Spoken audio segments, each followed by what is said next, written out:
আসসালামু আলাইকুম প্রিয় দর্শক, মজার রেসিপিতে সবাইকে স্বাগতম জানাচ্ছি। আজকে মজার রেসিপিতে রেস্টুরেন্ট স্টাইল মাছ রান্না করে দেখাবো। অনেক মজার, অনেক স্বাদের। একবার অবশ্যই এভাবে রান্না করবেন, দেখবেন খেয়ে সবাই খুবই পছন্দ করবে। পরিবারের সবাইকে এভাবে রান্না করে দিবেন, খেয়ে বলবে যে রেস্টুরেন্ট ফেল। মেহমান আসলে রান্না করে দিবেন, খেয়ে আপনার প্রশংসা করবে, আপনার কাছে রেসিপি জানতে চাইবে। অনেক মজার, একবার অবশ্যই ট্রাই করবেন গরম ভাতের সাথে। গরম গরম অসম্ভব মজার এই গ্রেভিটা দিয়ে যখন ভাত মাখাবেন আর কিছুই নিতে মন চাইবে না, শুধু এই গ্রেভিটা দিয়েই ভাত খাবেন। মনে হবে বারবার খাই রান্না করে, একবার খেলে মনে হবে যে বারবার খাই। দেখেন গ্রেভিটা লোভনীয় কত, রেসিপি দেখলেই বুঝতে পারবেন। সহজ কিন্তু অনেক মজার। চাইলে একবার অবশ্যই রান্না করে খেতে পারেন, আর আমাকে জানাবেন আপনাদের কাছে কেমন লেগেছে। রেসিপি ভালো লাগলে ফলো, সাবস্ক্রাইব করে নিয়মিত পাশে থাকবেন আশা করছি। এখন তাহলে মূল রান্নায় চলে যাব আর তৈরি করে নেব রেস্টুরেন্ট স্টাইল মাছ ভুনা রেসিপি। রেস্টুরেন্টে কিন্তু মাছটা ঠিক এভাবেই রান্না করা হয়, যেভাবে আমি আজকে রান্না করব। আপনারা যারা এই রেসিপিটা রেস্টুরেন্টে খেয়েছেন তারা খেলেই বুঝতে পারবেন, আর খেয়ে আপনাদের কাছে মনে হবে যে এটা তো রেস্টুরেন্টের চাইতেও অনেক মজার। আর দেখে বুঝতে পারছেন এটা কতটা লোভনীয় স্বাদের। দেশ বিদেশে সবাই অবশ্যই রেসিপিটা একবার রান্না করে খাবেন। দেশে অনেক ব্যাচেলার ভাইয়েরা আছে, তারা চাইলে এই রেসিপিটা রান্না করে খেতে পারেন। সহজ পদ্ধতিতে করে দেখিয়েছি। এখন আমি মাছ ধুয়ে পরিষ্কার করে নিয়েছি। আমি আজকে পাঙ্গাস মাছ রান্না করব। এটা নদীর পাঙ্গাস মাছ। প্রথমে আমি ভিনেগার আর লবণ দিয়ে মাছটাকে মেখে 5 মিনিট রেখে দিচ্ছি। এতে করে মাছের যে একটা আস্তে গন্ধ থাকে সেটা চলে যাবে। এখন এই যে পানি দিয়ে আবার ধুয়ে নিচ্ছি।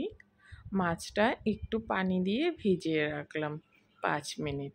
5 মিনিট পর এখন মাছটাকে ধুয়ে পানি ঝরিয়ে নেব।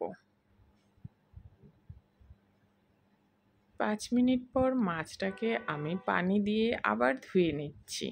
এতে করে মাছের ভিতরে এখন আর কোনো গন্ধ থাকবে না, খাওয়ার সময়ও কোনো গন্ধ থাকবে না মাছে। পানিটা চিপে নিতে হবে। এখন স্বাদ মতো লবণ, হলুদের গুঁড়া, মরিচের গুঁড়া, হাফ চা চামচ হলুদের গুঁড়া, হাফ চা চামচ মরিচের গুঁড়া দিয়ে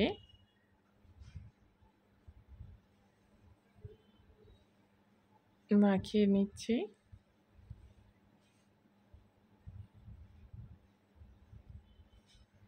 আর সামান্য সরিষার তেলটাও দিয়ে দিলাম। এতে করে মাছগুলো ভাজার সময় লেগে যাবে না।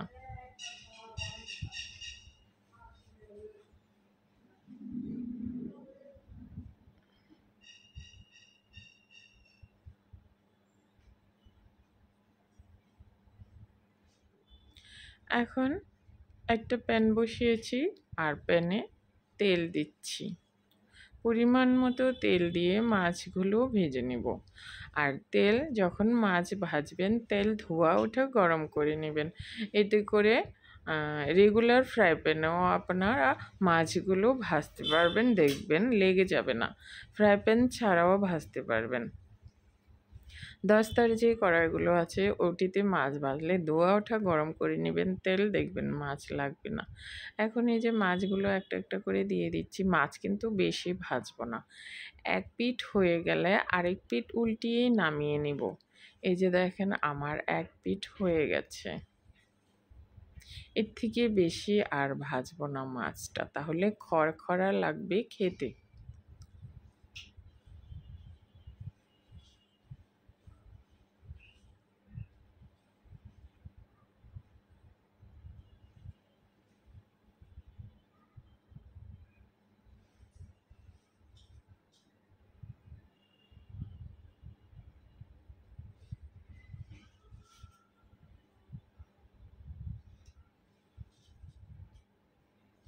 মাছগুলো উল্টে দিয়েছি, আরেক পিঠ হলেই তুলে নিতে হবে। মাছগুলো ও পিঠ হয়ে গেছে, এখন তুলে নিচ্ছি।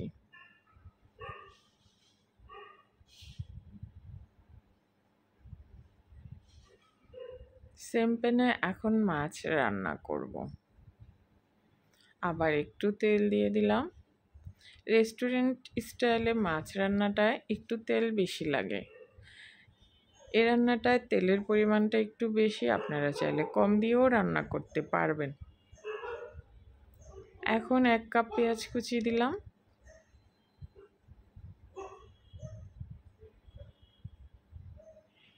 দিচ্ছি একটা সাদা এলাচ, একটা তেজপাতা, একটা দারচিনি, ছোট সাইজের একটা শুকনো মরিচ দিয়ে এখন পেঁয়াজের সাথে ভেজে নিচ্ছি। পেঁয়াজ সফট হয়ে আসলে, পেঁয়াজ এই যে দেখেন কালার চেঞ্জ হয়ে সফট হয়ে গেছে, এই পর্যায়ে দিচ্ছি স্বাদ মতো লবণ।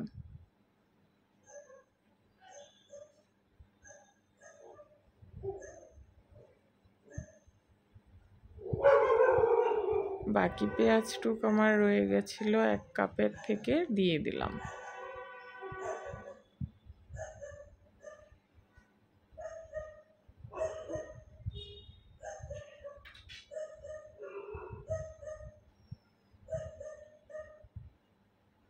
পেঁয়াজ ভাজা হয়ে গেলে এখন 1/4 কাপ পেঁয়াজের পেস্ট দিয়ে দিলাম। পেঁয়াজের পেস্ট পেঁয়াজের সাথে এখন কষিয়ে নেব 2-3 মিনিট। চুলার আঁচ লো ফ্লেমে রাখতে হবে।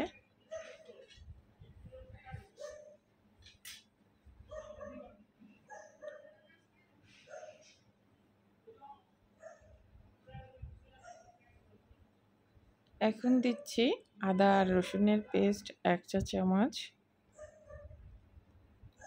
আর 1/2 চা চামচ, অর্থাৎ 1.5 চা চামচ আদা আর রসুনের পেস্ট এখানে অ্যাড করেছি। এখন আদা আর রসুনের কাঁচা স্মেল চলে যাওয়া পর্যন্ত ভেজে নেব।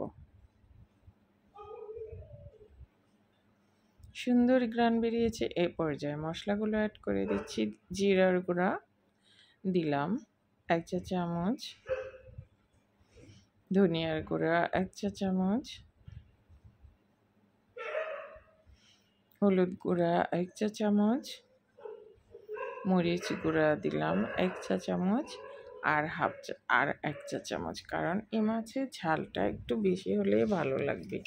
আবারও একটু হলুদ দিয়ে দিলাম। এখন মশলাগুলো মিশিয়ে নিচ্ছি। চুলার আঁচ এখন কিন্তু লো ফ্লেমে রাখবেন। মশলা পুড়ে গেলে কিন্তু স্বাদ নষ্ট হয়ে যাবে, কালারও নষ্ট হয়ে যাবে। এখন পানি দিয়ে দিচ্ছি, কষানোর জন্য 1 কাপ পানি দিয়ে দিলাম, কারণ মশলাটাকে আমার বেশ কিছু সময় ধরে কষিয়ে নিতে হবে, অর্থাৎ 6-7 মিনিটের মতো।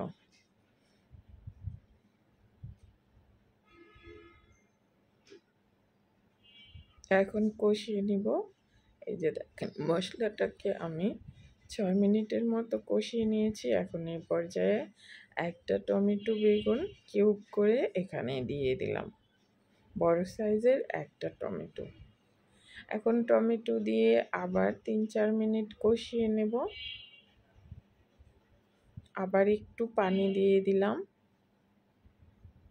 কারণ টমেটোটাও তো গলতে হবে। এখন আবার কষিয়ে নিব 2-3 মিনিট। 3-4 মিনিট কষিয়ে নিলাম, দেখেন মশলা থেকে তেল সেপারেট হয়ে গেছে। এই পর্যায়ে আমি দিয়ে দিচ্ছি গ্রেভির জন্য পানি।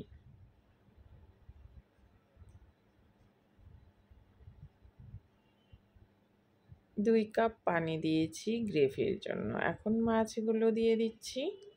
বলক চলে এসছে, এই পর্যায়ে ভেজে রাখা মাছগুলো অ্যাড করে দিলাম।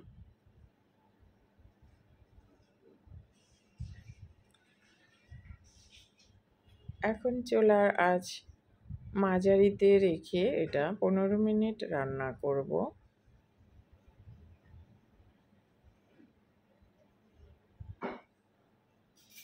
মাছগুলো একটু উল্টে উল্টে দিচ্ছি।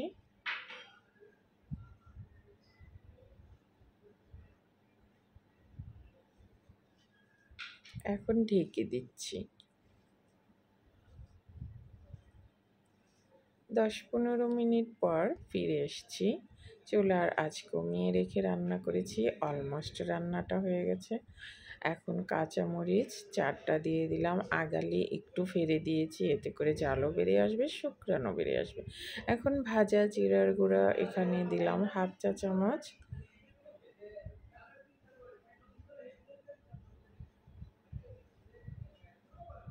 হাফ চা চামচের একটু বেশি ভাজা জিরার গুঁড়া অ্যাড করেছি।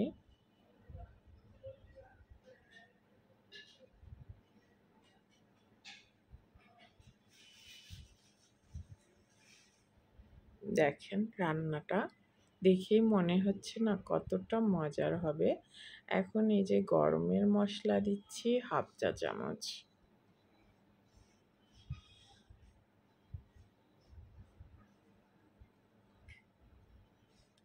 আমি অফ ক্যামেরায় 1/2 চা চামচ গোলমরিচ গুঁড়া দিয়েছিলাম, সেটা হয়তো কেটে গেছে। এখন এই যে দমে রাখছি, চুলা একদম লো ফ্লেমে 10 মিনিট দমে রেখেছি। 10 মিনিট পর এই যে দেখেন আমার মাছ থেকে তেল ভেসে উঠেছে। এতে করে বুঝে নেবেন রান্নাটা হয়ে গেছে। চাইলে এভাবে একবার ট্রাই করতে পারেন। অনেক মজার, দেখেই বুঝতে পারছেন তো এটা কতটা মজার হবে। গরম গরম ভাতের সাথে পরিবেশন করবেন আর সবাই মজা করে এনজয় করে খাবে। আজকে তাহলে বিদায় নিচ্ছি। সবাই ভালো থাকবেন, সুস্থ থাকবেন, নিয়মিত আমার চ্যানেলের সাথেই থাকবেন আশা করছি। একবার অবশ্যই এভাবে সেম রেসিপিতে রান্না করে খেয়ে দেখবেন।